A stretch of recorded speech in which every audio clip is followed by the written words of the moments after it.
years ago, from my research, I'm convinced it's much more serious than that. It's more than a loose-knit network. It is a conspiracy. In 1784, a copy of this document was sent to the Illuminist Weishaupt and delegated to foment the French Revolution. Mean the Illuminati was responsible for the French Revolution? Yes, absolutely. The courier was struck dead by lightning as he rode through Ratisbon on his way from Frankfurt to Paris. What about a little divine intervention there, huh? The police found the subversive documents on his body and turned them over to the proper government authorities. After careful study of the plot, the Bavarian government ordered the police to raid Weishaupt's newly organized lodges of the Grand Orient and the homes of some of the most influential associates, including the castle of Baron Bossen-Sonderdorf. Additional evidence thus obtained convinced the authorities that documents were a genuine copy of a conspiracy by which the Synagogue of Satan had controlled the Illuminati at the top, planned to use wars and revolutions to bring about the establishment of one kind or another of a one-world government, the powers of which they intended to usurp as soon as it was established. In 1785, the Bavarian government outlawed the Illuminati and closed the lodges of the Grand Orient. In 1786, they published the details of the conspiracy. The new order of the world, our enterprise is now a success. He said these blind slaves say they are free and highly educated, even as they march behind, notice this word, signs. Have you ever taken time to analyze a sign or a billboard or a logo?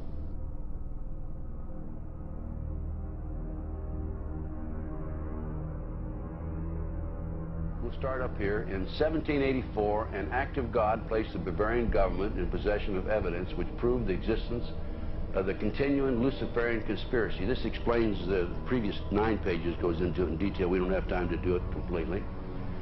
Conspiracy. Adam Weishaupt, a Jesuit-trained professor of canon law, defected from Christianity and embraced the Luciferian ideology while teaching at Ingolstadt University. In 1770, the money lenders who had recently organized the House of Rothschild retained him to revise and modernize the age-old protocols designed to give the Synagogue of Satan ultimate world domination so they can impose the Luciferian ideology upon what remains of the human race after the final social cataclysm by use of satanic despotism. Weishaupt completed his task on May the 1st, 1776. It's a communist holiday, isn't it? May 1, 1776. The plan required the destruction of all existing governments and religions. In 1776, Weishaupt organized the Illuminati to put the plot into execution. The word Illuminati is derived from Lucifer and means holders of the light.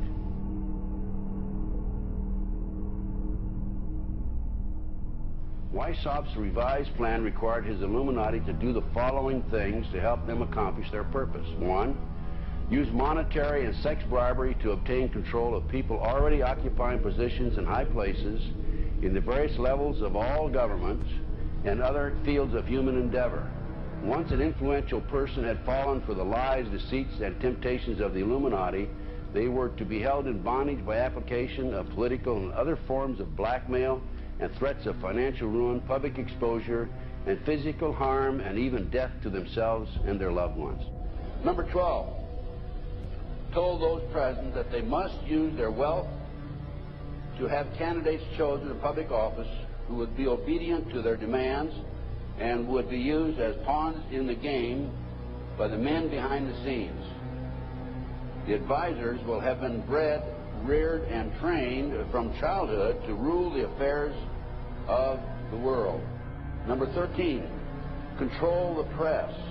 Number 16, infiltrate into the secret Freemasonry to be used for their purposes. That's been documented many times. Number 17, expound the value of systematic deception, use high-sounding slogans and phrases, and advocate lavish promises to the masses, even though they cannot be kept. I will not forget the wound to our country and those who inflicted it. I will not yield. I will not rest I will not relent in waging this struggle for freedom and security for the American people. So I don't know where he is. Nor do, I just don't spend that much time on it. We will not tire, we will not falter, and we will not fail.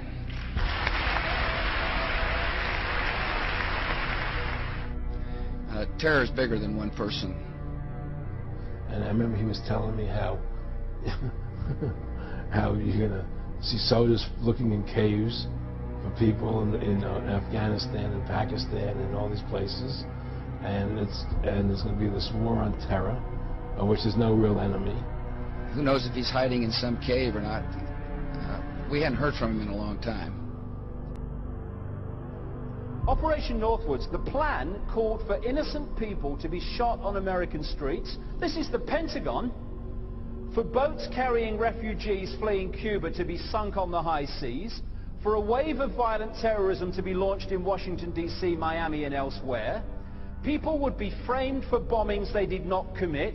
Planes would be hijacked using phony evidence, all of which would be blamed on Castro to justify an invasion of Cuba 40 years ago. An aircraft at Elgin Air Force Base would be painted and numbered as an exact duplicate for a civil registered aircraft belonging to a CIA proprietary organization in the Miami area. At a designate time, the duplicate would be substituted for the actual civil aircraft and would be loaded with selected passengers, all boarded under carefully prepared aliases.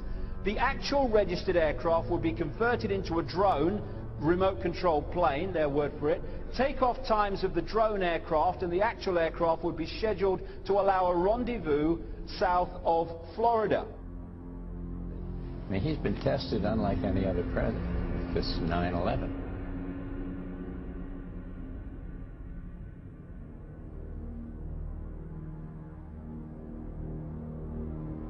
We have in this past year made great progress in ending the long era of conflict and Cold War. We have before us the opportunity to forge for ourselves and for future generations a new world order, a world where the rule of law, not the law of the jungle, governs the conduct of nations. When we are successful, and we will be.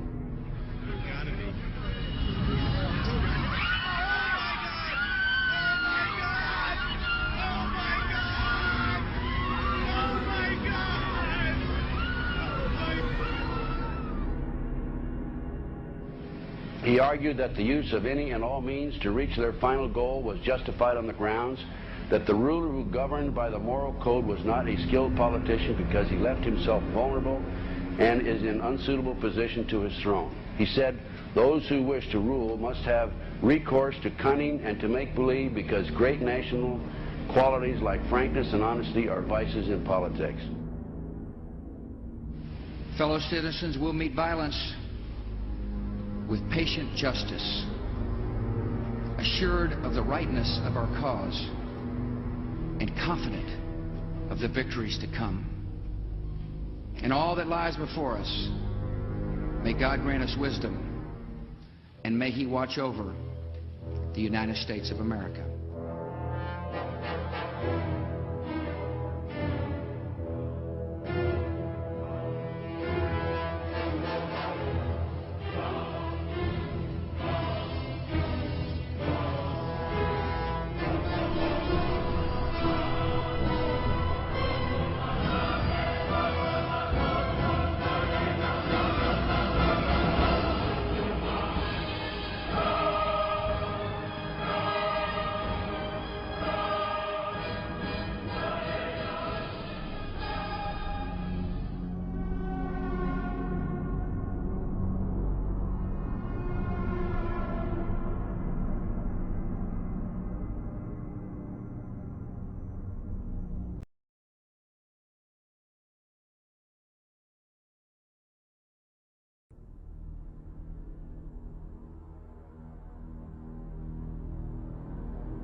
Union Banking Corporation was liquidated by the U.S. government, and Prescott Bush received $1.5 million for his holdings in his Nazi business, and that was the beginning of the Bush family fortune for all intents and purposes.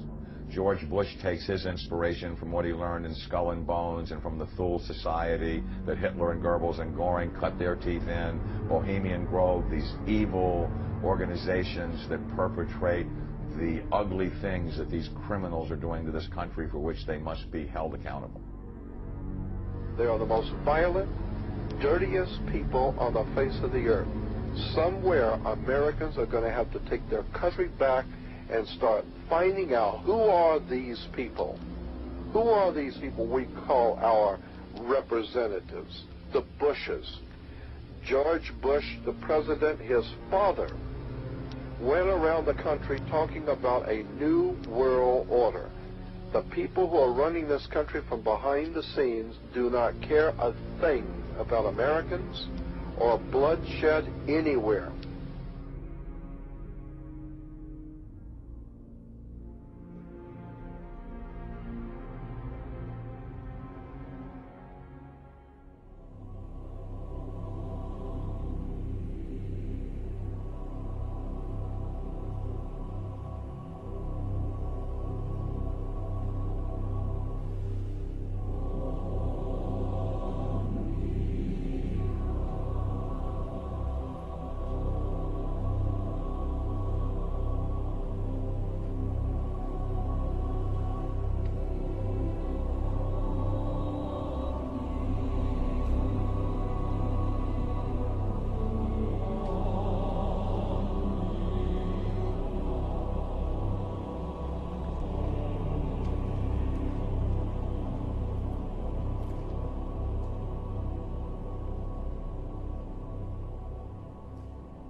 You were both in Skull and Bones, the secret society.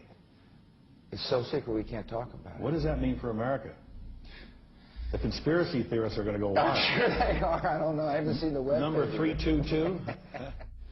Sir. Were you a member of Skull and Bones in college in Bush? Were you in the same secret society? That's all right. Let me answer his question. Whoa. Don't chase me. I said go to him.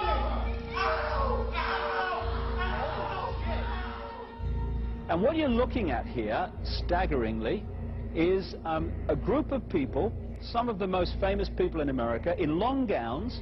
Behind them there, you see a 40-foot stone owl. And there's the fire between them, next to the lake at Bohemian Grove. Now, one might wonder, understandably, why the people that run the banking, political, economic system and the media in America should be dressed in long robes, doing a ceremony to a 40-foot stone owl. I think we should be told. No doubt you'll be hearing about all the differences between John Kerry and George W. Bush. But we've discovered they do have something in common. During their respective college days at Yale, they both belonged to a group called Skull and Bones. He's come pretty close. She was part of a team that successfully recorded part of the initiation ceremony that takes place in the tomb's courtyard.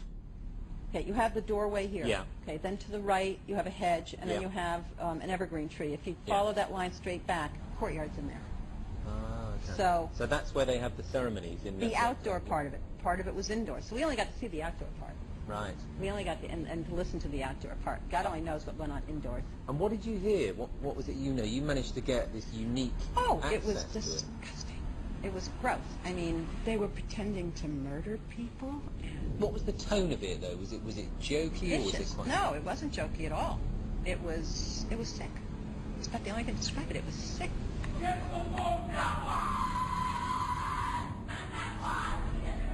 What you're hearing is the first recording ever made of the Skull and Bones initiation ceremony. It has never been broadcast before.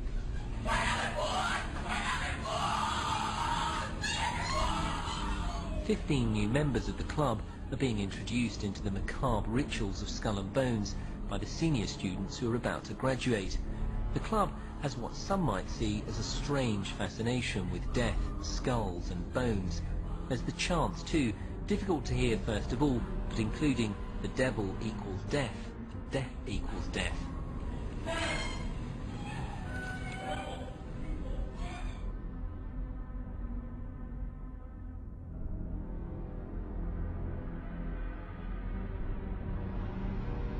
But when you get into a secret society of spirit worshippers, then, and especially when you're invited there by the direction of the higher-ups in the spirit world, you never get out of there alive.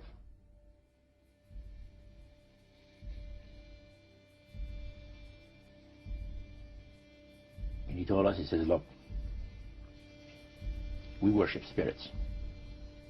We worship Lucifer and all his angels. They're just as beautiful as they did before they were cast out of heaven. He says there was a misunderstanding in the whole thing. He says among the inhabitants of the galaxies. And he says our master was misunderstood. And they always praise the great master, Satan, as a super intelligent being that he is, beautiful to behold. And if he ever appears to you, you won't be able to look upon him because it'll be too bright.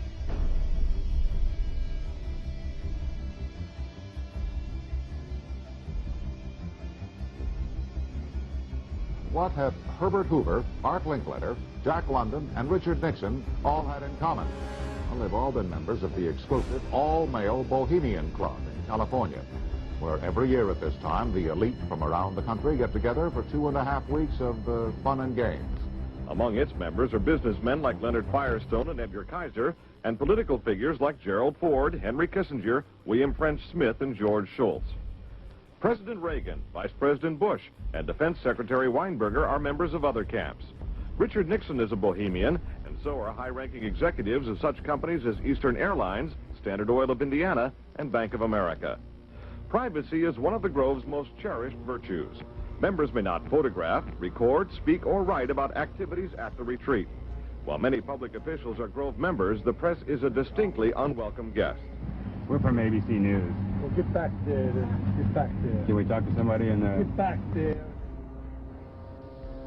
You see, for over 120-plus years in Northern California, in Sonoma County, on a 2,700-acre secluded redwood grove, leaders from around the world, prime ministers, chancellors, presidents, governors, again, the heads of industry, banking, academia, the media, Hollywood, travel there to engage in bizarre, ancient Canaanite, Luciferian, Babylon mystery religion ceremonies.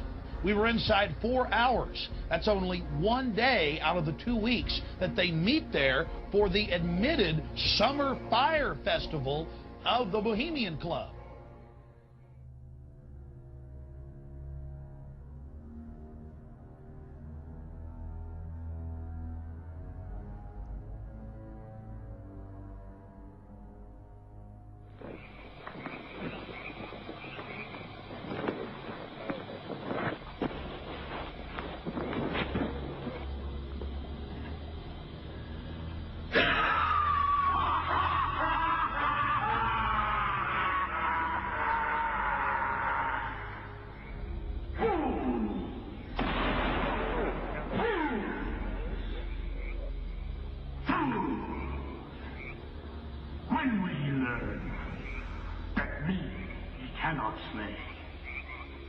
Year after year, he burned me in this grove, lifting your puny shouts of triumph to the stars. But when again, he turned your faces to the marketplace, do ye not find me waiting as of old? Fools! Fools! Fools to dream ye conquer care! Thou mocking spirit, it is not all a dream. We know thou waitest for us, year after year within this happy grove. Our fellowship bends thee for a space. Thy malevolence which would pursue us here has lost its power under these friendly trees. So shall we burn thee once again this night, and flames that eat thine effigy, We shall read the sign. Midsummer sets us free. He shall burn me once again.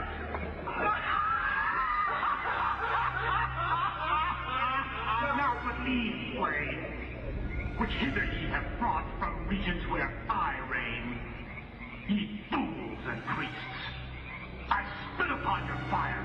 Hail, fellowship's eternal flame. Once again, midsummer sets us free.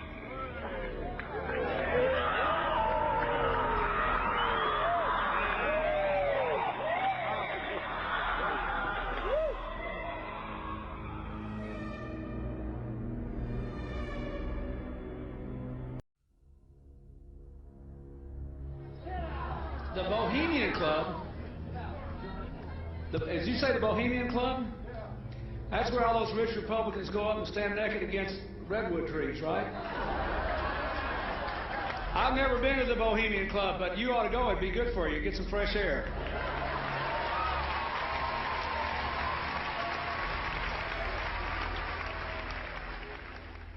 One last question. I read a Washington Times article many years ago where you had a comment about the organization, and then now it's been in the Wall Street Journal, it's been in a lot of different newspapers, and that's the Bohemian Grove. And back in, what was it, 1996, when you joined as a Clinton advisor, the Republicans were criticizing you, oh, what about Bohemian Grove? And then you countered them by saying, hey, I don't run around in the woods naked. What did that mean? Here is the before-mentioned Washington Times article where he said, I didn't run around naked like they do. I don't know what quote you're referring to. I'm not aware of any quote like that. Listen, I am a happy member of the Bohemian Grove. I like the folks who come there, and it's really inappropriate for me to talk about the group beyond that. Thank you. Have you been there for the ceremony with the cremation of care? Frankly, I don't think that's something I need to talk to you about. Really? That's right. Well, I'm Alex Jones, and I snuck in there in 2000. I'm the guy that blew it wide open and got the video. It's been on national TV. Well, I disrespect you for that. You do? I do. But there's a lot of big public officials going in there. Don't we deserve to know? I don't know anything about you, and I don't know anything about your film. But if you go in there with an understanding, you violated that understanding by releasing that film, and I don't respect you for that. Really? But we have public officials. I'm sorry. You took an understanding when you went in there that you would not do that film. And did you have an understanding when you went in there? No. Did you crash it? Yes. Yeah, and it has no trespassing signs there too, doesn't it? No, they put them up after. Oh, I'm sorry. I'm sorry, sir. I've been there before. I know what the circumstances are, and I'm sorry you violated the understandings. That was not a gentlemanly thing to do. But what about the ritual? Is the ritual gentlemanly?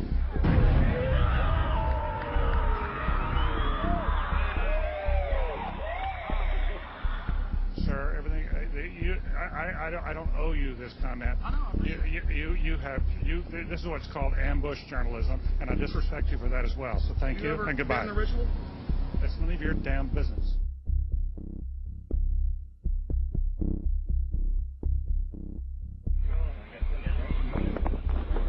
Wow.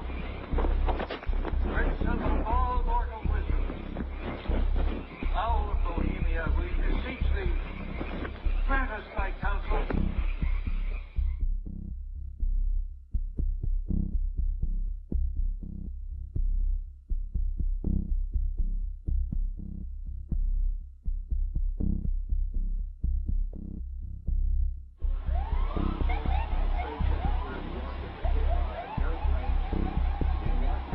Oh my God! Oh my God! Oh my God! Oh my God! Oh my God! I told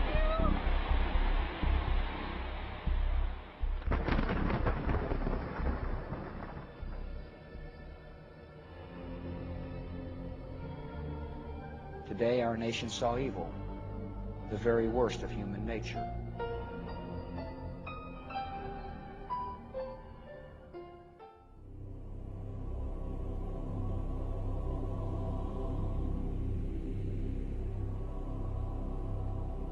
They had exactly the same agenda, and that was for bringing in this New World Order.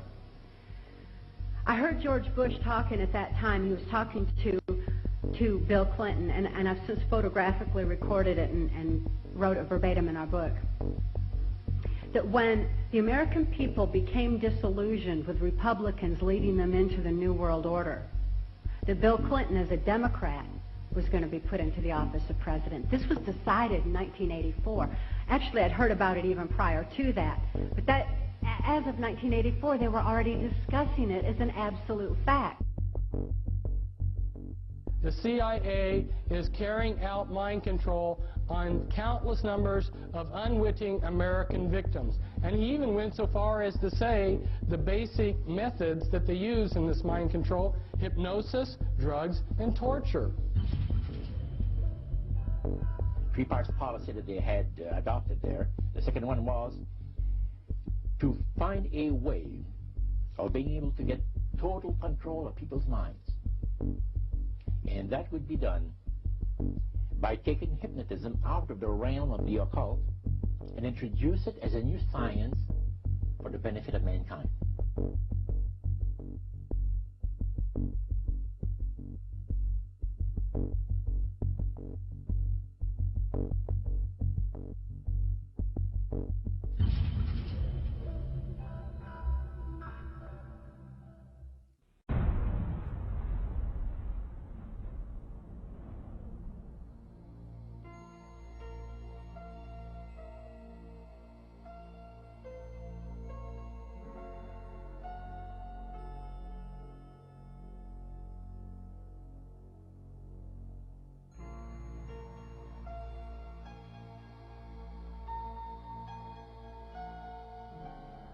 Reflecting a policy of genocide either against the Tibetan people themselves or against their culture.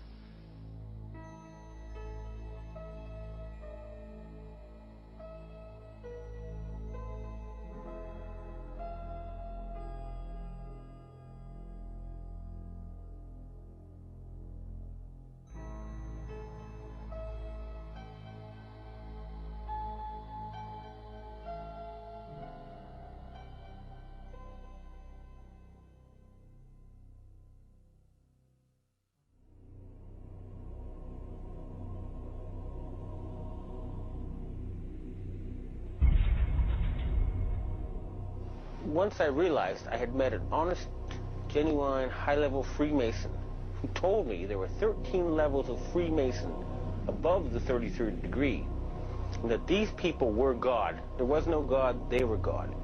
So I asked them about their plans to kill people, and they said, yes, there are too many people on the planet. We need to get rid of several billion, and war doesn't seem to work, so we're going to use disease and starvation.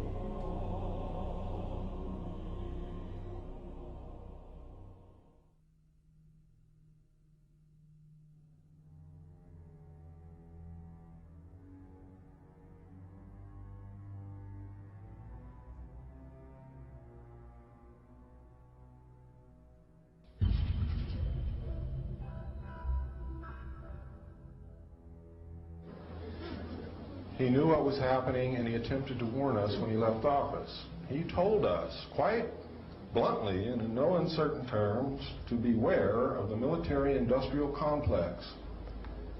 And who is the military-industrial complex? It is the members of the Council on Foreign Relations, and since the inception of the Trilateral Commission as well. I'm not, the Council on Foreign Relations, I don't know if I'm an official member. I've spoken there before.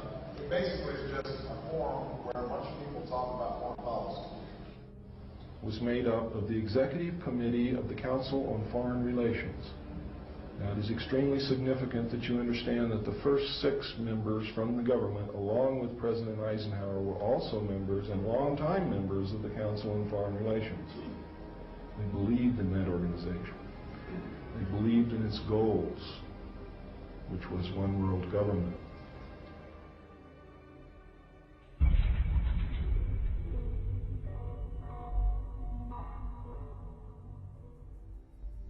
Number 15, create industrial depression and financial panic, unemployment, hunger, shortage of food, use this to control the masses or the mobs and use the mob to wipe out all those who dare to stand in the way. Well, I'll tell you right now, every expert I've talked to is talking about food shortage.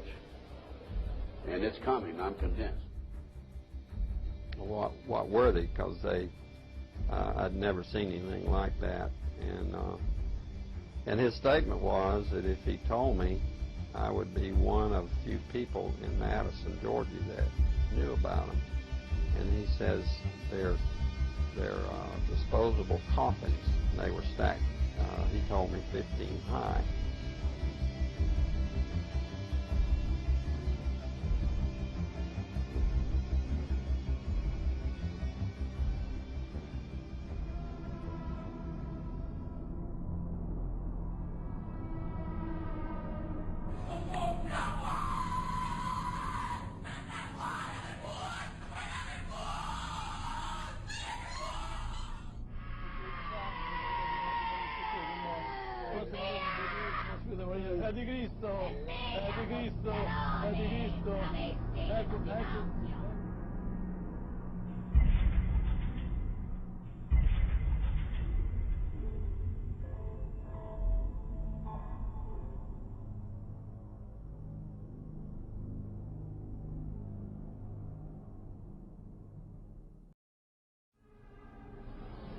One of the driving forces behind this movement, the Illuminati, is the satanic cult movement in this country today.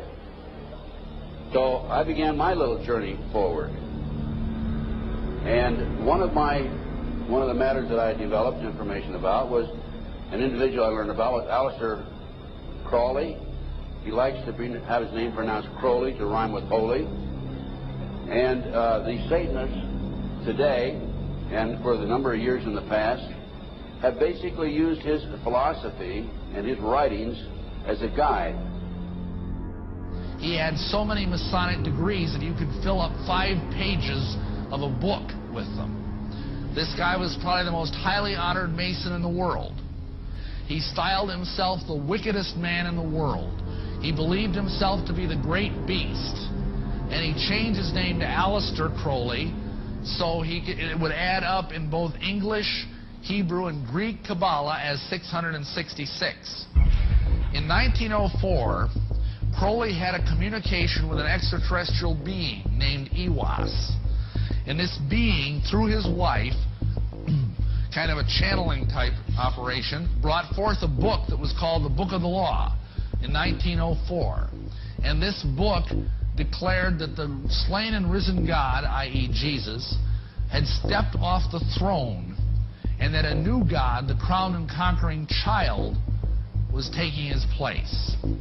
As a result of this, Crowley proclaimed the end of Christianity and the start of Crowleyanity. Crowley taught that the way you could live forever was by vampirizing little children sexually. And he personally bragged of having slaughtered 150 male children in 1 year. This is why he was called the wickedest man in the world. And now listen to this sentence, folks, closely. For the highest spiritual working, one must accordingly choose that victim which contains the greatest and purest force. A male child of perfect innocence and high intelligence is the most satisfactory and suitable system. We're talking about human sacrifices.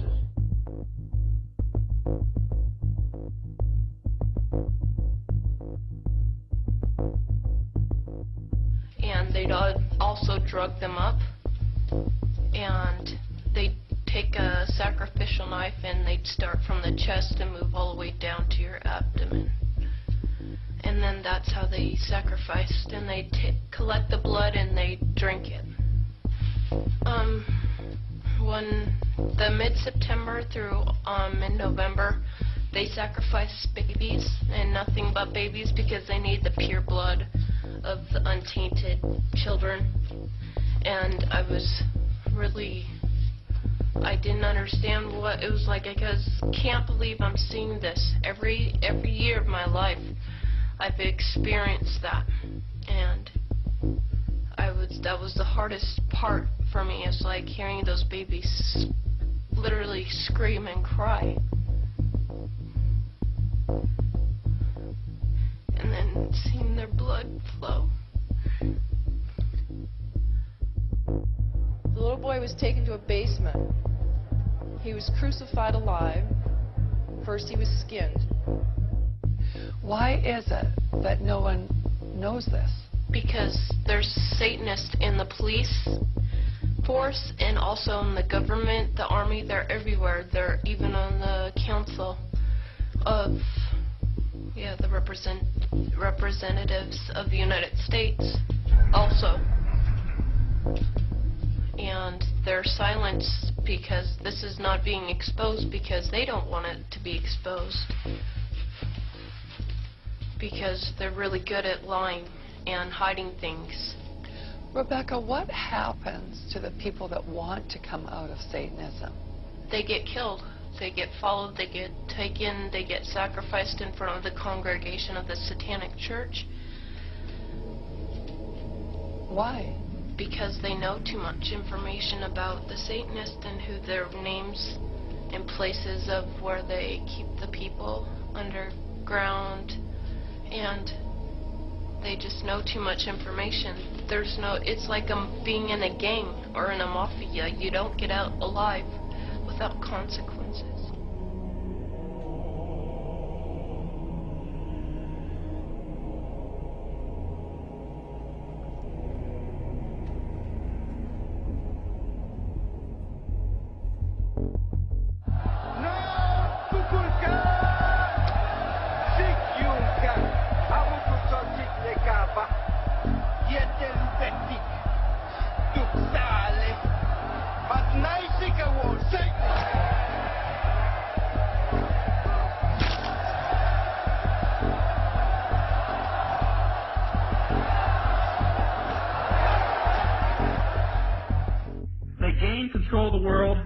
Bankrupting their own businesses. The Illuminati owns most, I would say 99 9/10 of the stores that you walk into and shop and the gas stations you go to. And they are going to destroy them on purpose. And the idea of taking over is to bankrupt the whole world where nothing is of any value and the currency does not exist anywhere, and then come back and solve all the problems.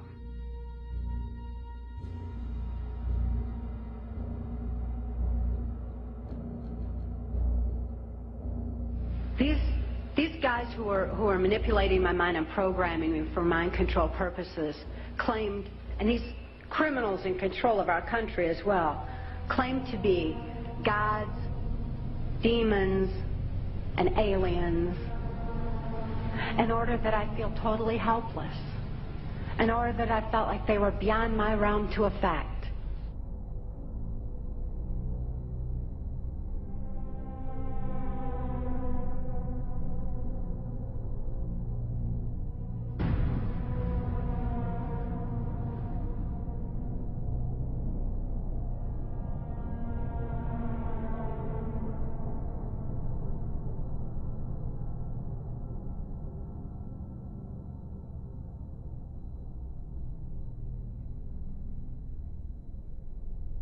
Why do they keep the aliens in a Faraday-shielded environment? Because they have a tendency to disappear right through walls. And if you can prevent the transmission of electromagnetic energy, you can stop them from doing it. Then, the medium said, we have a very special surprise tonight for you people. A spirit will manifest itself openly here in a few minutes. And right through the wall. Now, the lights weren't terribly bright, but they were like living room lights. A couple of floor lamps, and maybe some of these.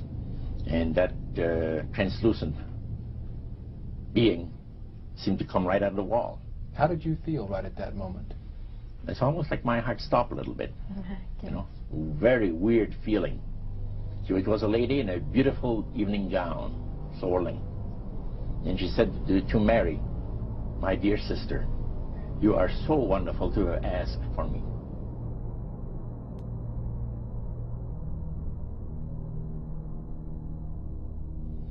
So, he said the supposed spirits of the dead that you're talking with are demon spirits.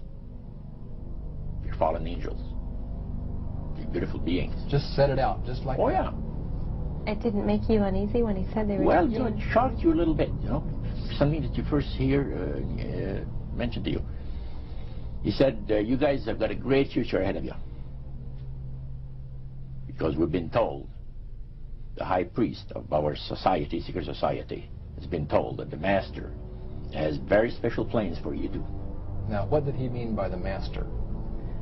Satan. He said that she was made successful in her singing career by a dear friend of hers that was the same age as she and died when she was 18 years of age.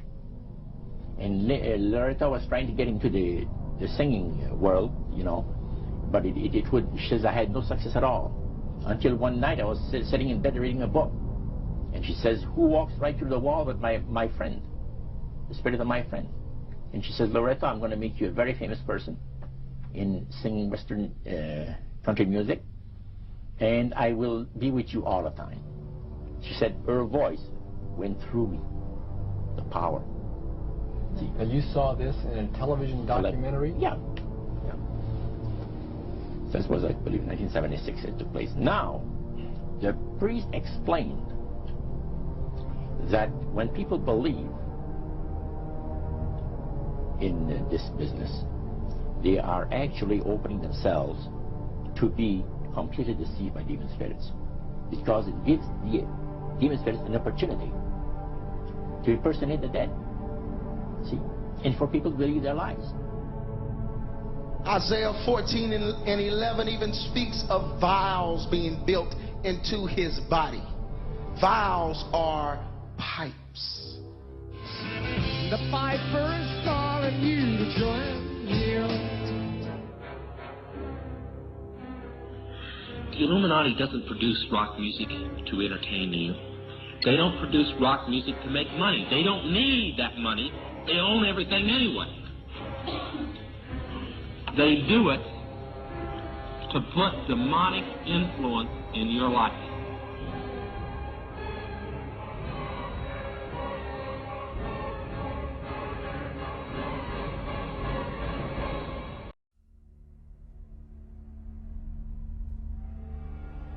Prominent men, meeting in secret, who directed the course of civilization, are recorded in the writings of all people. The oldest is the Brotherhood of the Snake, also called the Brotherhood of the Dragon, and it still exists under many different names. The Brotherhood of the Snake is devoted to guarding the secrets of the ages and to the recognition of Lucifer as the one and only true God. If you do not believe in God, Lucifer, or Satan, you must understand that there are great masses of people who do. And their beliefs and actions based upon those beliefs will affect me. The important fact to remember is that the leaders of both the right and the left are a small, hard core of men who have been and still are Illuminists or members of the Brotherhood. They may have been or may be members of the Christian or Jewish religion, but that is only to further their own ends. They are and always have been Luciferian and internationalist. They give allegiance to no particular nation, although they have used, on occasion, nationalism to further their causes. Their only concern is to gain greater economic and political power. The ultimate objective of the leaders of both groups is identical. They are determined to win for themselves undisputed control of the wealth, natural resources, and manpower of the entire planet. They intend to turn the world into their conception of a Luciferian totalitarian socialist state. In the process, they will eliminate all Christians, Jews, and atheists. You have just learned one, but only one, of the great mysteries. But now it had to change. Lucifer says we have to make sure that people, humans, get to believe that Satan and his angels do not really exist.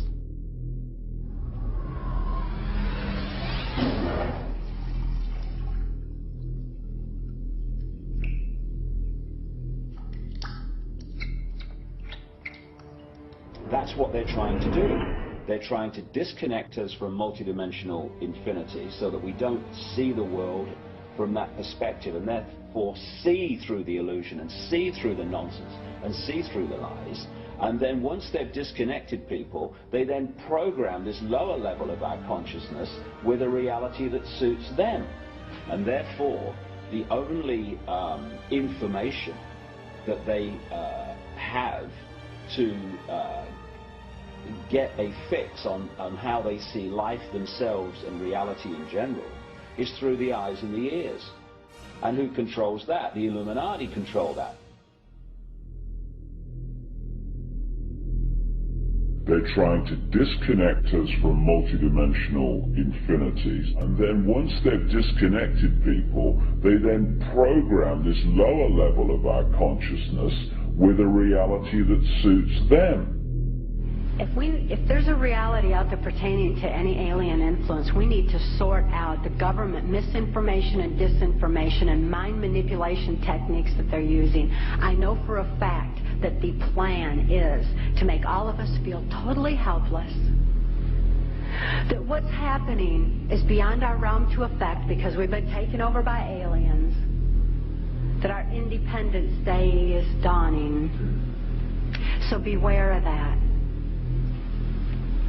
Understand that those criminals have been keeping information and technology from us under their blanket of national security. They are 25 years ahead of us at least. They're way ahead. So when they say, it's aliens, and they show us some incredible technology, don't fall into the trap of feeling totally helpless, that this is beyond our realm to affect. Superstition begins where knowledge leaves off. And they have been keeping knowledge from us for a long time. People have all kinds of belief systems. And I'm sure each and every one of you has various and different belief systems as well. I'm not saying that there's no such thing as aliens. That would be foolish of me to even say anything like that at all. But what I am saying is that it was my experience that these were people claiming to be aliens. Some people in this world are about to destroy the sovereignty of nations, take away our Bill of Rights. The UFO thing is integrally tied into this in some way. I'm not exactly sure how, but if extraterrestrials are real, then they're controlling everything, believe me. If they're not real, they're being used as a threat from without to scare people into coming into this one world global unity of humanity in order to face that external threat. But in the process, we're going to lose. The ordinary man will lose. You need to understand, disinformation is deliberate deceit to hide other things. And so there's so much of that. And some of it is surprisingly well-sponsored disinformation. I'm going to sum up this talk and mention an overview of the alien agenda. The alien agenda is really decimate the planet, to take the remaining human subjects as slaves, and the aliens would use this planet for their own means. My question I'd like to ask is this: if the aliens have a 1,200 IQ, can speak all these languages, and are so powerful, what prevents them from just taking over? Well, it's a good question. We are an alien species to them, and our germs have a tendency to kill them.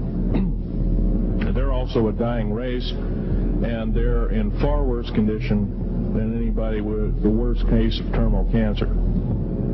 They are in need of us to some degree.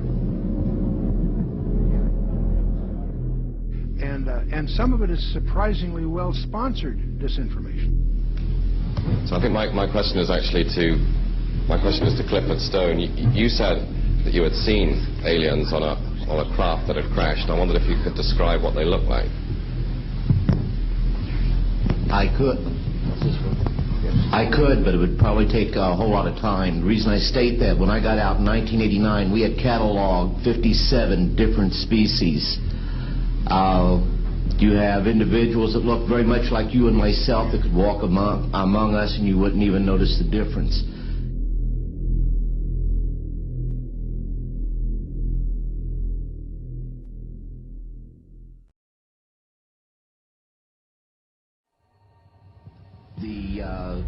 situation is that you have various types of what we normally call grays. We didn't call them grays in the military, but you had at least 3 types of the grays. You had some that were much taller than we were.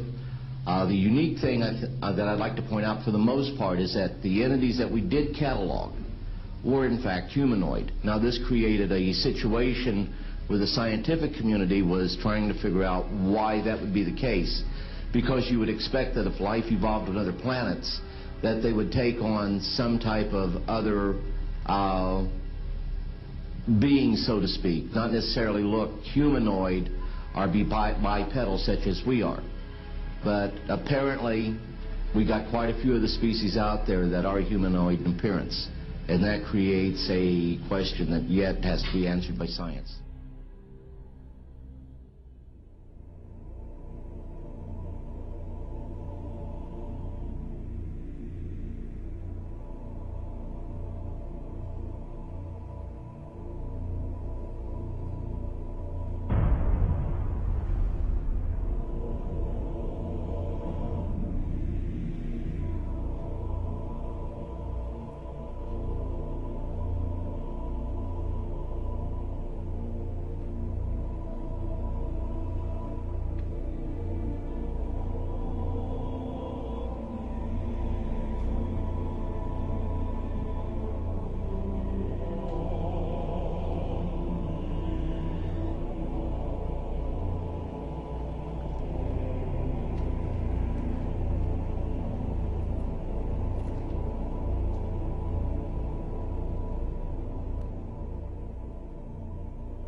Does that explain some of the visual glances of these things?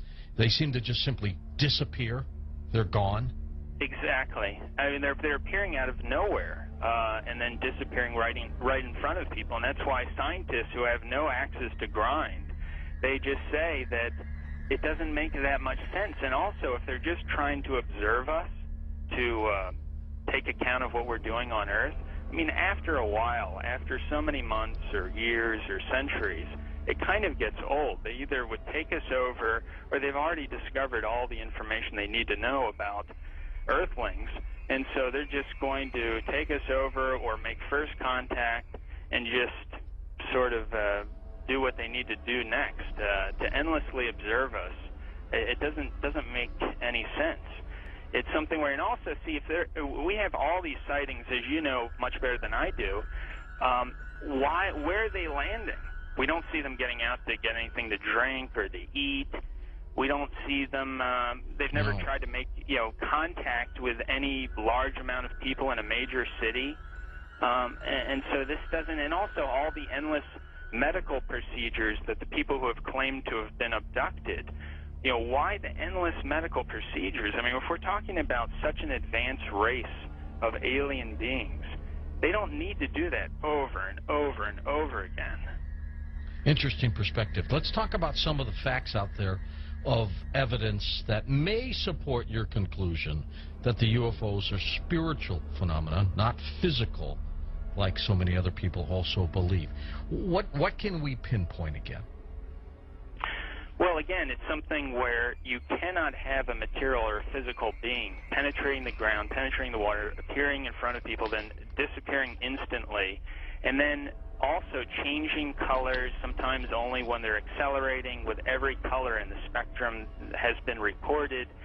Many UFOs coming and making one UFO breaking apart and then going into multiple UFOs.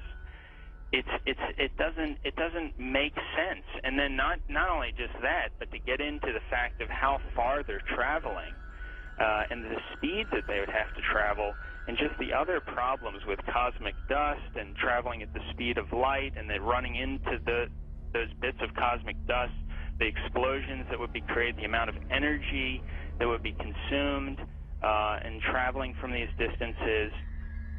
Just all those kinds of things really scream out that you're dealing with a spiritual phenomenon, not a material or physical phenomenon. There does seem to be a deception here, because I've always wondered, you know, my gosh, if they're that benevolent, if they're that understanding of humankind, make yourself available. And that's why you know, some of these other scientists have said that they seem to be trying to set people up to deceive them as if they are aliens, but the facts just say that they can't be that there's something else. It doesn't make any sense, and there's something else, a psychological deception that's going on here. And many of these scientists say, I don't know what it is, but we've concluded that it's got to be that. It's got to be something bigger is going on here than just them trying to show people that, yes, you know, here's a UFO that you're seeing now, we are aliens, that there's got to be something else going on here, on top of the fact that the characteristics of them show that they just cannot be some material or physical craft. Do you think humans are involved in the deception? I'm losing my voice here. I gotta pop it back. As far as I think there have been deliberate hoaxes that have been perpetrated, and you know, it's an interesting statement. I mean, there are many that could be quoted, but Gordon Creighton, who I know you know of him, probably, who died in 2003, he made this statement in the British journal Flying Saucer Review. He said, quote, "There seems to be no evidence yet that any of these craft or beings originate from outer space."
They appear to have the ability to materialize and dematerialize without a trace. One of the great mysteries of the UFOs isn't seeing them, is trying to figure out where are they when you don't see them. Some people say, well, they're from another galaxy. Most physicists will debunk that for lots of reasons. They seem to pose that way, but for lots of, if they came, you know, if there are that many coming from another galaxy, you'd think you'd sense the traffic. We'll come to some more reasonable explanations, and you're going to discover the two top researchers in the last century, really, is Jacques Vallée, France, and J. Allen Hynek, the American. Now, J. Allen Hynek was head of astronomy at Cornell, and he set out to debunk this nonsense about UFOs, and he became one of the most ardent, competent, balanced researchers in the trade. J. Allen Hynek, he died a few years ago. Both of these respected researchers came to the conclusion that they're not intergalactic for lots of physics. There are a lot of physics rebuttals to that conjecture. They both argued that these things are demonic. Their term. They've written many, many books. You can check them out. These are not religious people. They're not people with any kind of personal agenda. But they came to the conclusion that these things, on the one hand, and by the way, we take for granted that we strip away the nonsense and the hoaxes, set that aside. There's tens of thousands of files you have to wallow through. When you cut through all that, there's still a core group, a substantial core group of real events that need explanation. And so on the one hand, they exhibit physical properties on the one hand. On the other hand, they also violate all physical laws. And so the conclusion from that both J. Allen Hynek and Jacques Vallée and others have come to is that they're hyperdimensional, that somehow they come from another dimension periodically.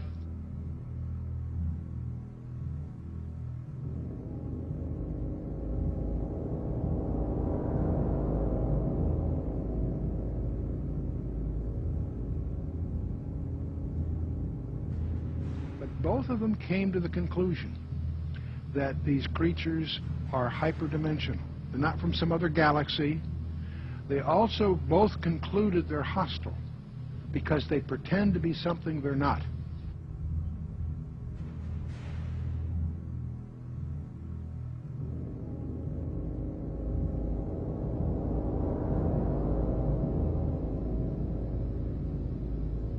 Guys getting the image? Franklin, we see a long line, a couple of star-like things, and a lot of things swimming in the foreground. Can you describe what you're seeing? Well, the long line is a tether, and there's a little bit of debris that kind of flies with us, and it's illuminated by the sun at such a low angle, so there's a lot of stray light, and it's getting washed out quickly, but Claude is trying to do a quick, good job here adjusting the cameras. It wasn't until a few years ago that I really started to get into researching all this information and looking at, going through thousands of pages of information about UFOs that just confirmed, what I had already believed about this phenomenon. That I believe the evidence clearly points that they are, in fact, demons. And, there are others, Brother Michael, who are now beginning to believe that as well. So you're not out there all by yourself anymore. So these demons would make them then spiritual phenomenon, I would take it, right? Yeah, I think when you look at it, there's certain characteristics that everyone will agree has been seen and demonstrated also by these UFOs, such as they penetrate the ground, they penetrate water, they disappear in front of people, they appear right in front of people. One person will see a UFO and the person next to them will not see the UFO. They change colors, sometimes only one accelerating. They change shape, they change size. Many people have made the comment that they seem like they're alive almost. And so these are all characteristics of something that's not a physical or material being or construction. It's got to be something that's a spiritual phenomenon with those kinds of characteristics.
somewhere between 1 and 3%, various polls agree, somewhere between 1 and 3% of Americans claim that they have had an abduction experience. That's over 5 million people, or in that neighborhood. Not a few thousand deranged people, not a few, disaffected. This is, we'll talk a little more about this. This is a very, very disturbing phenomenon in the counseling profession. Now, part of the problem of the UFOs is they have some paradoxical behavior. On the one hand, they're seen by multiple competent witnesses. They are plotted on radar, sometimes multiple radars simultaneously. They leave tangible traces on the ground, sometimes radiation, evidence of burning, and other things. So they are apparently real in the sense of being physical, on the one hand. There are photographs. Sometimes they show up on photographs, sometimes they don't. But here's the problem. While they seem to be tangible on the one hand, they exhibit behavior that can't possibly be physical. They can go in excess of 6,000 miles per hour without sonic booms. What on earth does that mean? I'd like to know how they do that trick. They've been plotted making right-angle turns at over 16,000 miles an hour. That defies the laws of physics. That's now perhaps the most disturbing thing of all. They appear to have the ability to materialize and dematerialize without a trace. In his book, Secrets of the UFOs, ufologist Don Elkins made the following observation. I have found that some people can achieve the contact phenomenon simply by being hypnotized, and the same general message permeates over 90% of the millions of words received by thousands of people around the world. No one knows what hypnosis is. No one knows what goes on in the mind. It's an altered state of consciousness like yogis and witch doctors have been practicing. It loosens the normal connection between your spirit and your brain, and of course if the hypnotist can control you, make all kinds of suggestions, make you think things are happening that are not happening, make you think you have powers that you don't, experiences that you haven't, even implant memories. Other beings, if there are other minds out there, they could also do the same thing.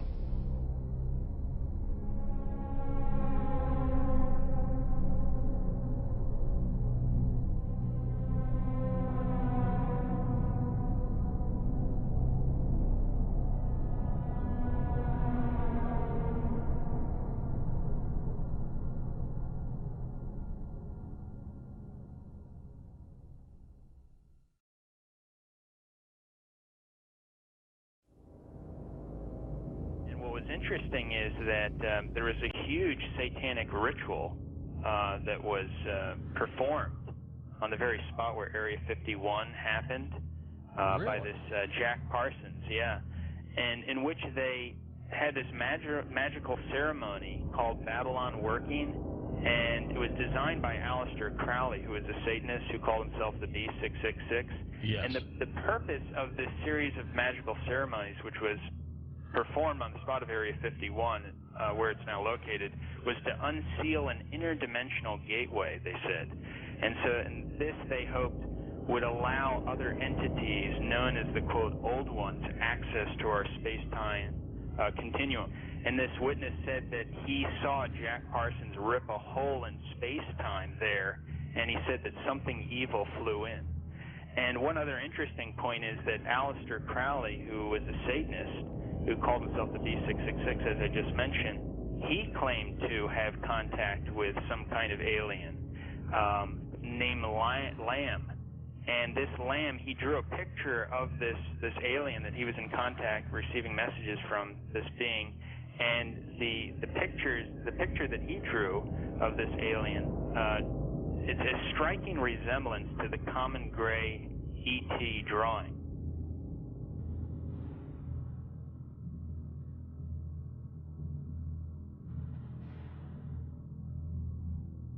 And obviously they have the secret base there where advanced aircraft is being tested. And so it's not one or the other, it's actually both.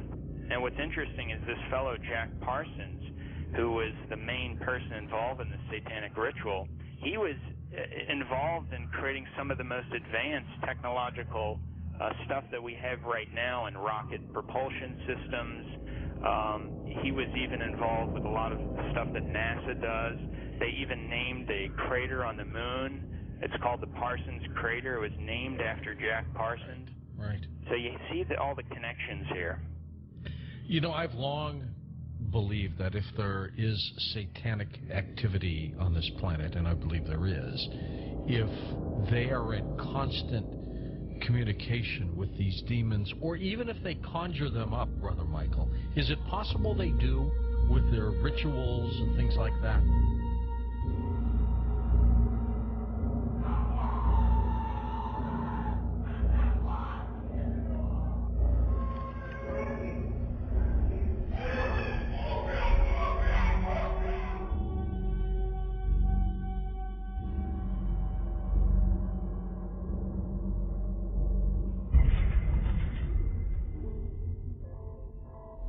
The chief advisor to Queen Elizabeth I, Sir John Dee, he was a Kabbalistic black magician.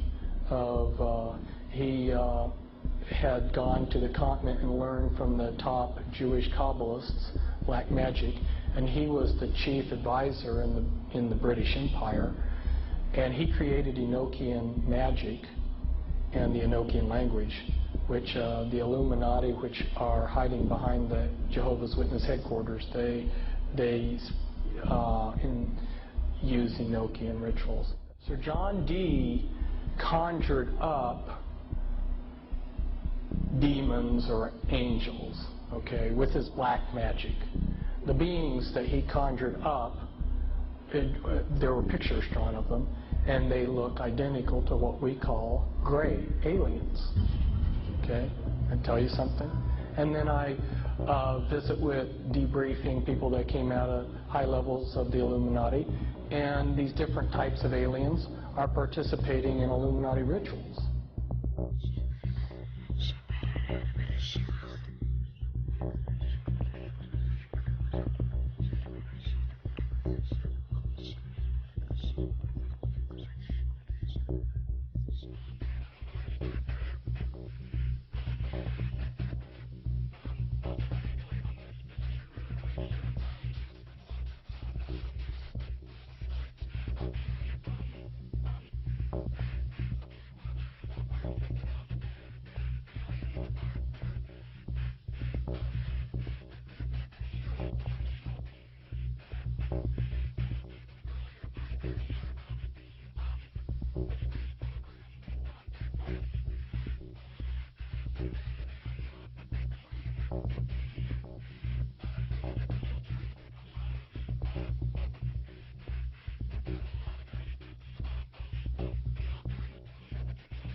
Discharge.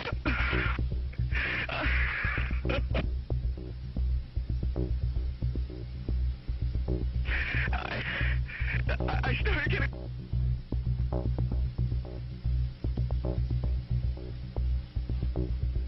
In some way, something knocked us off the air, and we're on a backup system now. It's the government, or... I don't know. It has to be something, though.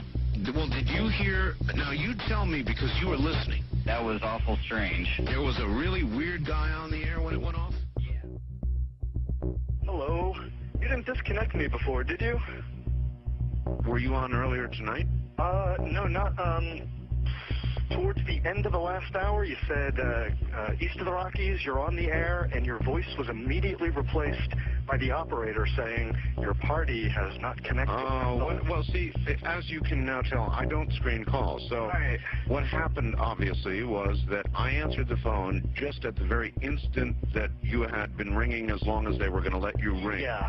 And so that occurs, obviously. Sometimes I go to a line and it's dead and nobody's there, and that's what's happened. You know, we just were on the cusp there. Anyway, I'm glad you made it back through. Yeah, you got all my paranoia buttons running. I always get very nervous when I call you.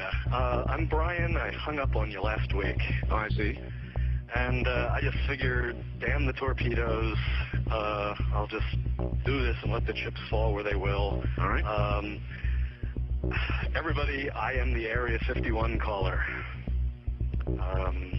That's my statement, and let you or whatever tear it apart.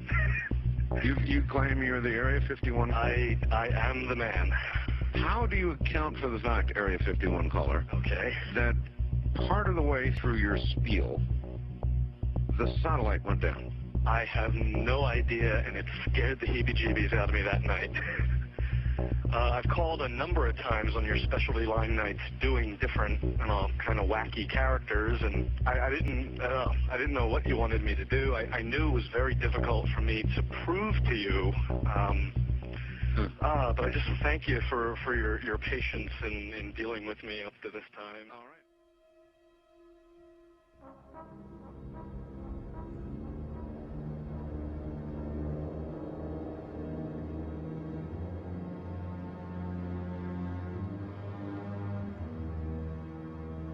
Perhaps we need some outside universal threat. I occasionally think how quickly our differences worldwide would vanish if we were facing an alien threat from outside this world. And yet, I ask you, is not an alien force already among us? What could be more alien to the universal aspirations of our peoples than war?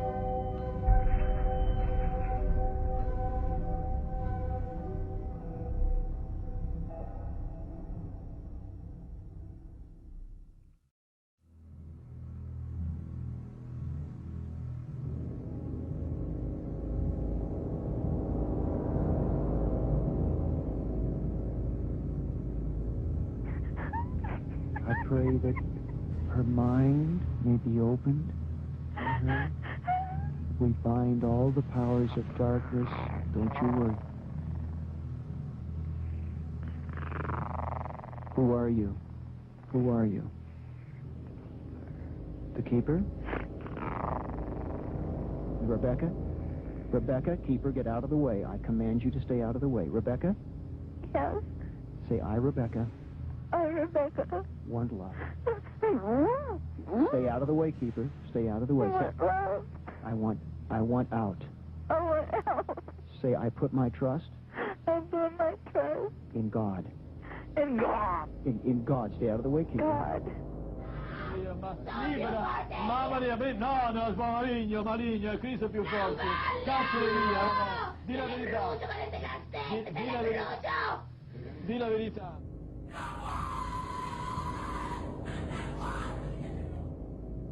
So what they're doing, in effect, is using the secret society network they've set up to manipulate these bodies into power, but in doing so, they're putting themselves into power because they're controlling the mental and emotional processes of these vehicles.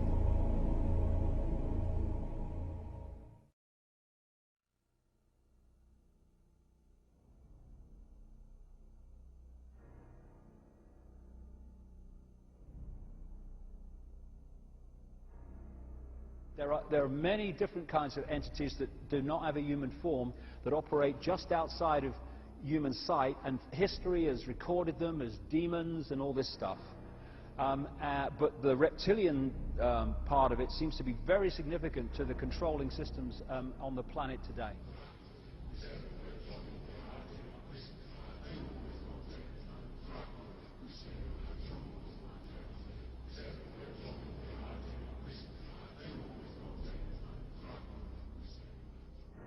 Today, there's a lot of genetic experiments and Nephilim being created that are hybrids, and this is a very important part of what the Illuminati is doing. And they have been intermarrying with what the public calls aliens.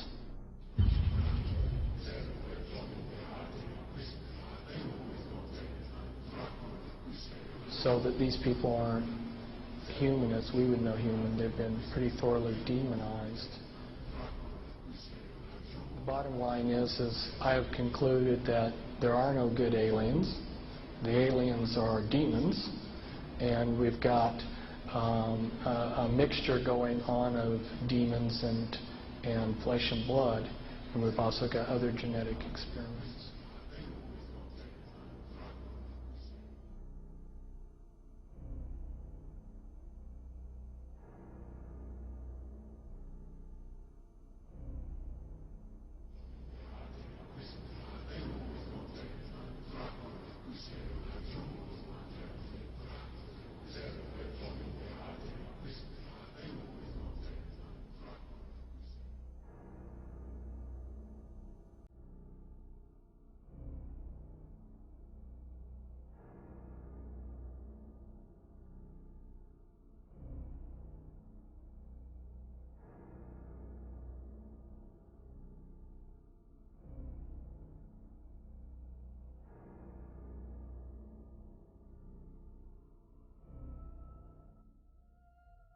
They have a vibrational sympathy with that which interbred with them.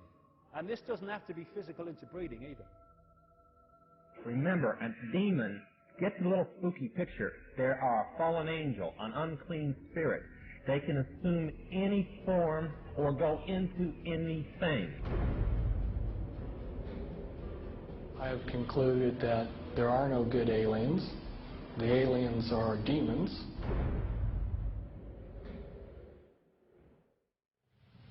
We can establish through this testimony that these objects of extraterrestrial origin have been tracked on radar going thousands of miles per hour, stopping and making right-hand turns. That they use anti-gravity propulsion systems, which we have already figured out how they work.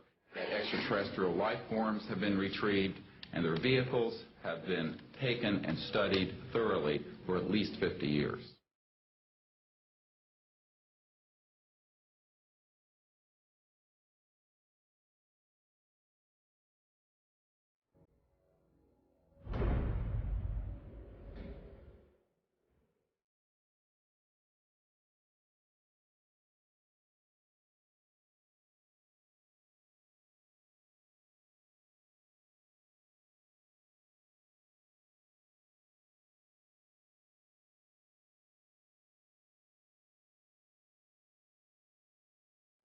It's human nature to want to believe in some race of benevolent space brothers that will come and save us from ourselves. But it's not logical, and you can't make it work any way you look at it. This grand plan is going to take people are going to eat the stuff. Because it says spirits, demon spirits, will declare themselves to be inhabitants of far distant planets in the galaxies that are coming to warn the inhabitants of planet Earth of the impending destruction of the planet unless something seriously proper is done to avoid it.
Some might call it a power lunch, but it sounded more like a reunion of brothers.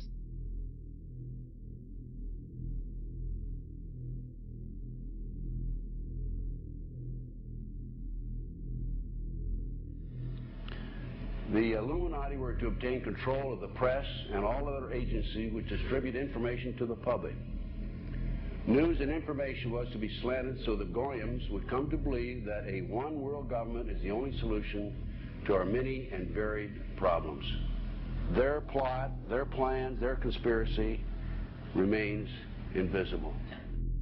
The whole agenda is to create a one world government where everybody has an RFID chip implanted in them. All money is to be in those chips, right? There'll be no more cash. And this is given me straight from Rockefeller himself. This is what they want to accomplish.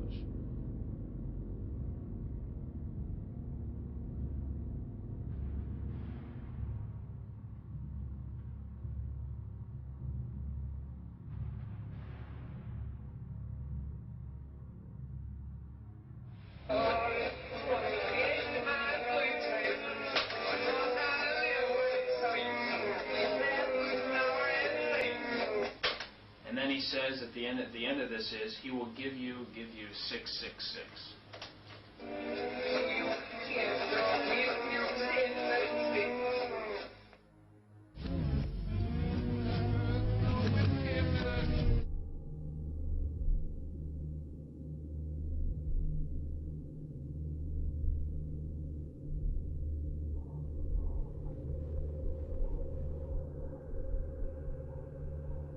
Behind them is a cult of evil, which seeks to harm the innocent and thrives on human suffering. Evil has found a willing servant.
So you make a list of hypotheses.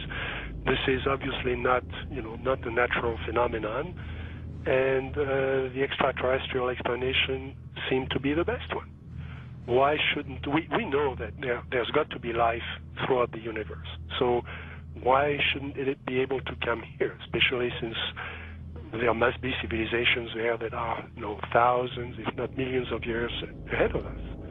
But then, as you get more and more data, you realize that's not what the witnesses are describing. What the witnesses are describing is something that, in many cases, comes out of nowhere, disappears into nowhere. There are cases of objects becoming transparent on the spot, physical objects, material objects. And I've no question that people have said, well, the valet doesn't believe this is physical. Well, of course it is physical. It's material at some times, but it can also change shape. It can also merge with other objects, and it can also disappear on the spot. Well, if it does that, then it could be from anywhere, anytime.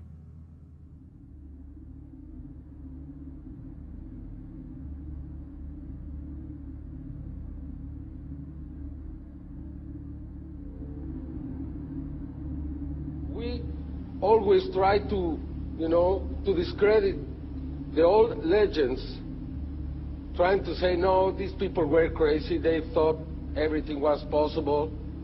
But now we have the videos, and that's the big difference. Could you believe There are videos now of probably angels in the sky.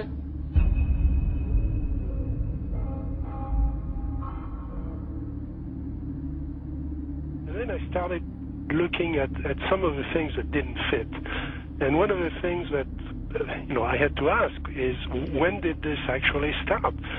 Every UFO book starts with, on June 24, 1947, Kenneth Arnold saw something about Ukraine and so on. Well, that's not really true. I mean, we have data from the 30s and the 20s and from 1896 and 1897 all over the United States, and then you can go back in history. And many people don't want to hear that. They want to hear that this is, if you follow the first level extraterrestrial theory, then ETs, discovered us when the atom bomb went off and they came here to study us.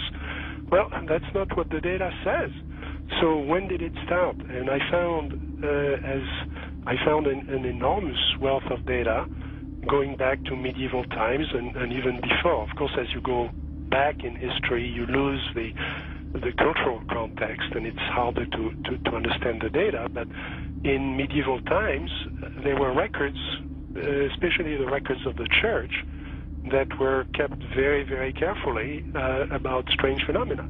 The skeptics are always saying, well, give us your best case and we'll take it apart. There is no such thing as one best case in any field. You have to look at an accumulation of cases and look for patterns, and then that's how the phenomenon reveals itself to you. And for a long period of time, or for a period of time, I believed it was extraterrestrial. I now believe it is interdimensional, the phenomena. In other words, we're looking at so-called spirit beings from another dimension. And I back this up in the new book by equating it to ancient manuscripts where these beings manifested to human beings and what their reactions were, and then comparing it to reactions present day of people who have had encounters, and the similarities are striking. Because first of all, you say to yourself, why would, let's say, anyone deliberately crash saucers in Roswell, New Mexico, and then allow the bodies to be retrieved? What are these bodies, in fact? And it took me a long time to figure this out. And this is a theory, okay? There's a difference between the grays, the little guys, right, that we see that have now been enculturated with the big black slanted eyes that are about 4 feet tall, all right? Those, let's just call them the grays because pretty much everyone knows them as grays. But there's another creature which people and abductees talk about that they see on board the ships, and these are tall beings, and they assume different forms. Sometimes they can appear as reptilian, other times they can appear as insectoid, other times they can appear as Nordic. In other words, in my opinion, they're shapeshifters. Now, why would I say that? What backs it up? There's a scripture, once again, from our spiritual handbook, which says that basically fallen angels can appear as angels of light if they so choose. Okay. They can appear as angels of light if they so choose. That's a shapeshifter, but it shapeshifts. It can appear as whatever it wants to appear. Insectoid, reptilian. Who knows what the thing really looks like? In my opinion, it's probably a reptilian. Apparently there was some sort of a confrontation. There was some sort of a war between these beings. Sides were drawn up, and we're kind of like, we're almost like cannon fodder in a way. It's unseen war, which is happening in another dimension all around us that we don't see.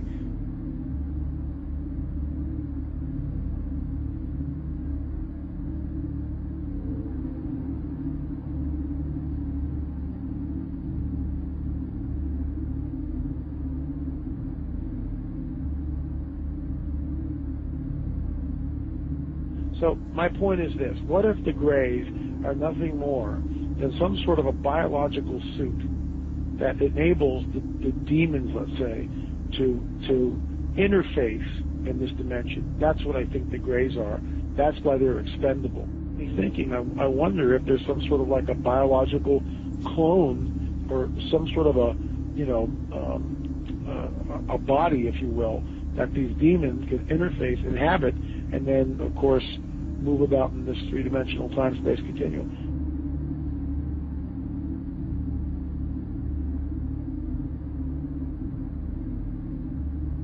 When you go back and you read the Book of Enoch, which, by the way, is found in the Dead Sea Scrolls, it amplifies the mischief that these fallen angels got into in and around the time of Genesis 6, which is why it was a global flood, because the Nephilim were on the earth, and these guys were all over the earth. And some of these skeletons that have been unearthed, specifically in Turkey, were over 30 feet tall.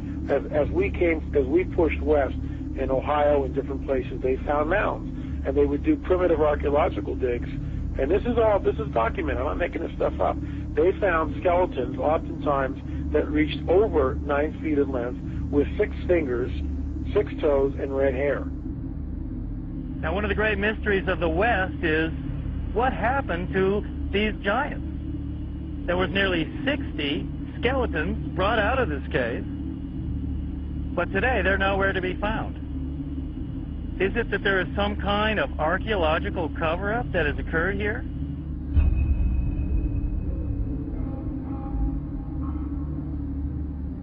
The main point is that that term is used of angels, fallen angels. And the offspring of those fallen angels with human women has produced a hybrid called a Nephilim. In the Hebrew, the term means the fallen ones. Also, the term is gigantes, which doesn't mean giants, it means earthborn. There was a gene pool problem on the planet Earth. Is that where the Bible then says that Noah was perfect? He wasn't perfect as a his generations. Man. Verse 9. He was perfect in his generations. The word DNA. Perfect is tamim, meaning physical defects. You know, when you see something like that, it's overwhelming. It will change your worldview. And is that the coming great deception that ancient manuscripts warn us of? Here's a prophecy from 2,000 years ago, that what is coming on the earth will be so bizarre that even the elect would be deceived if that were possible. An object videotaped by many and seen by thousands over several nights in the Arizona sky in 1997. Major sighting here.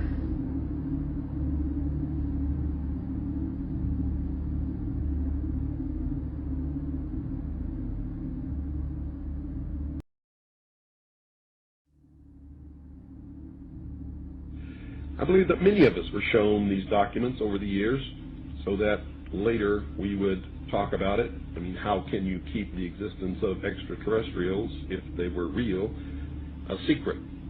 And how could anyone keep quiet knowing that they had seen documentation, official government documents labeled top secret, that expressed that these extraterrestrials were real and had visited this earth?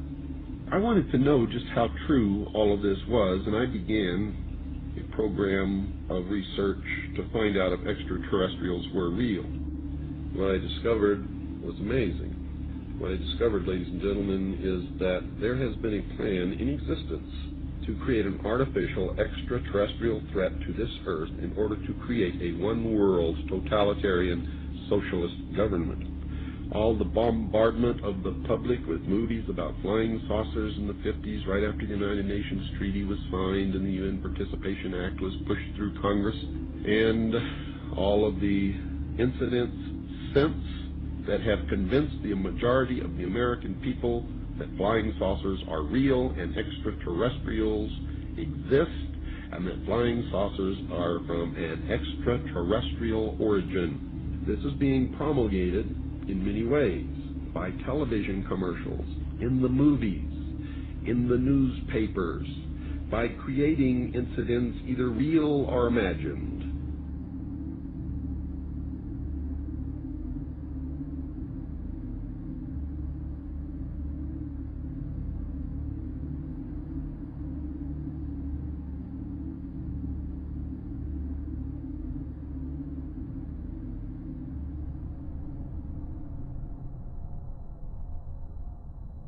I mean, how can a nuts and bolts spacecraft, you know, two objects that are supposed to be made of metallic steel, fly into each other at thousands of kilometers an hour, become one object and then fly off in another direction? He says the UFOs do not seem to exist as tangible manufactured objects. They do not conform to the natural laws of our environment. They seem to be nothing more than transmogrifications tailoring themselves to our abilities to understand. The thousands of contacts with the entities indicate that they are liars and put-on artists. The UFO manifestations seem to be, by and large, merely minor variations of the old age demonological phenomenon.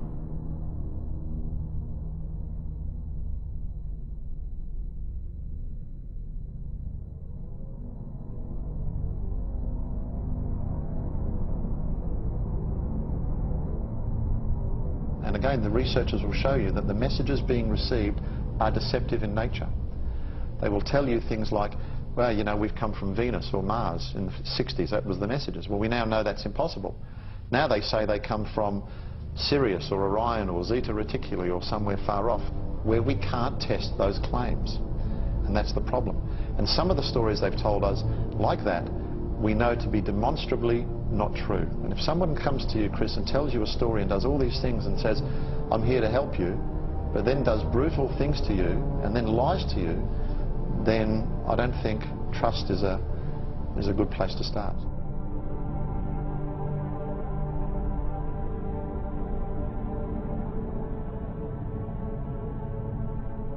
There is no evidence, I wish to emphasize, that these life forms from elsewhere are hostile towards us.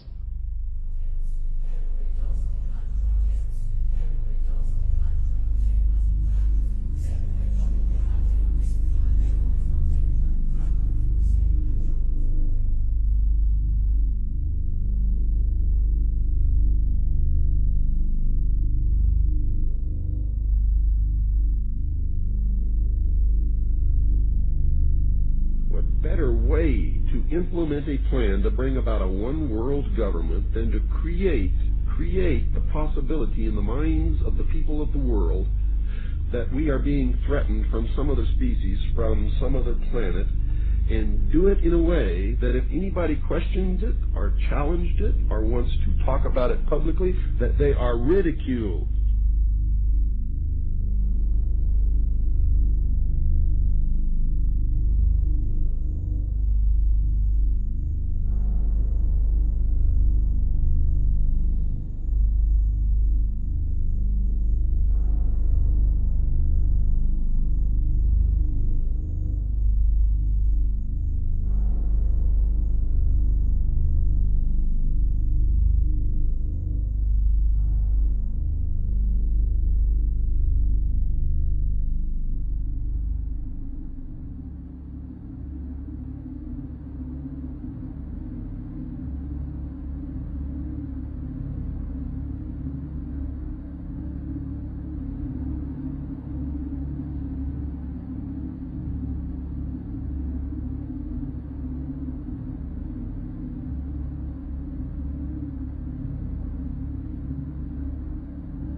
My mind balked at the idea of believing that maybe all of my friends and all the bloods, innocent blood spilled by all my friends, and they had died at the hands, and the altar of corporate greed by a bunch of occultists.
people have asked me in the past, quite rightly, I understand it, why would someone give their life to this conspiracy, this global takeover, in 1500 or 1650 or 1820, when they knew they were never going to be around to actually see it happen, which is what they're trying to do now, playing the cards they're playing now? The answer to that is they were just vehicles. These entities are the common force passing through history.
In other words, demons can inhabit a person.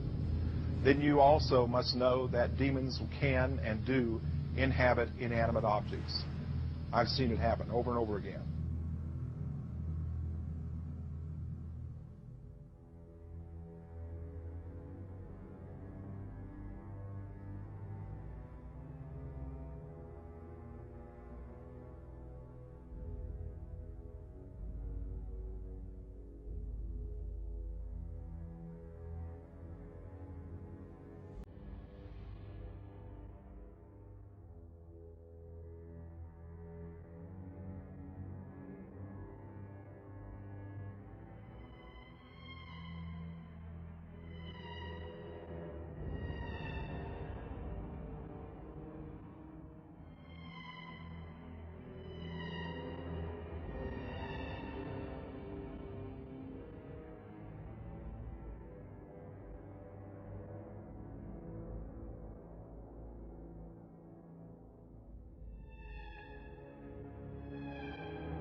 点22分14秒时，一个直径1米多的光球从空中落到了洛阳镇欧凯电器有限公司厂门里侧。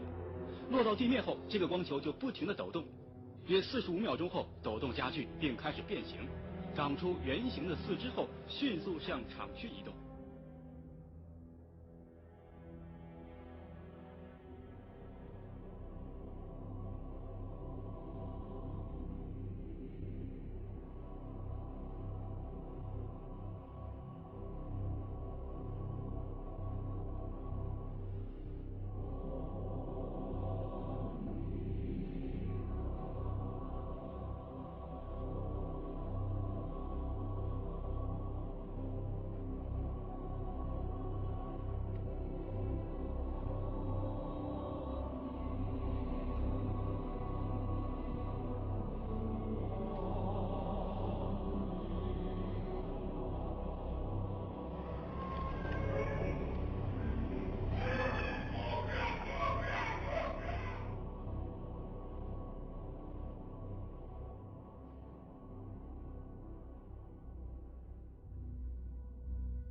And said you're going to see guys going into caves looking for looking for people that they're never going to find. You know, he was laughing at the fact that you have this war on terror. There's no real enemy. He's talking about how by having this war on terror, you can never win it because it's an eternal war, and so you can always keep taking people's liberties away. And I said, how are you going to convince people that this war is real? He said, but the media can convince everybody it's real. I mean, you know, it's just that you keep talking about things, you keep saying it over and over and over again, and eventually people believe it. our war on terror begins with Al-Qaeda, but it does not end there. Multiple intelligence estimates have warned that Al-Qaeda is actively planning attacks on the United States homeland from its safe haven in Pakistan.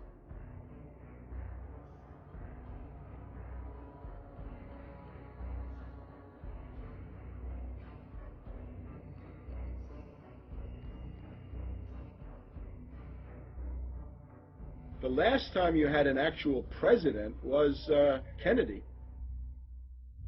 Ladies and gentlemen, the very word secrecy is repugnant in a free and open society. And we are, as a people, inherently and historically opposed to secret societies, to secret oaths, and to secret proceedings. Even today, there is little value in ensuring the survival of our nation if our traditions do not survive with it. And there is very grave danger. For we are opposed around the world by a monolithic and ruthless conspiracy that relies primarily on covert means for expanding its sphere of influence, on infiltration instead of invasion, on subversion instead of elections, on intimidation instead of free choice, on guerrillas by night instead of armies by day. It is a system which has conscripted vast human and material resources into the building of a tightly knit, highly efficient machine that combines military, diplomatic, intelligence, economic, scientific, and political operations. Its preparations are concealed, not published. Its mistakes are buried, not headlined. Its dissenters are silenced, not praised. No expenditure is questioned, no rumor is printed, no secret is revealed. But I am asking your help in the tremendous task of informing and alerting the American people. Confident that with your help, man will be what he was born to be, free and independent.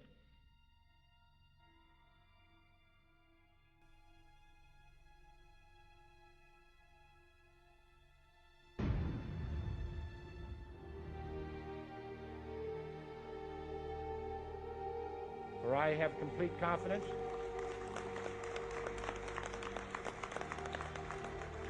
in the response and dedication of our citizens whenever they are fully informed.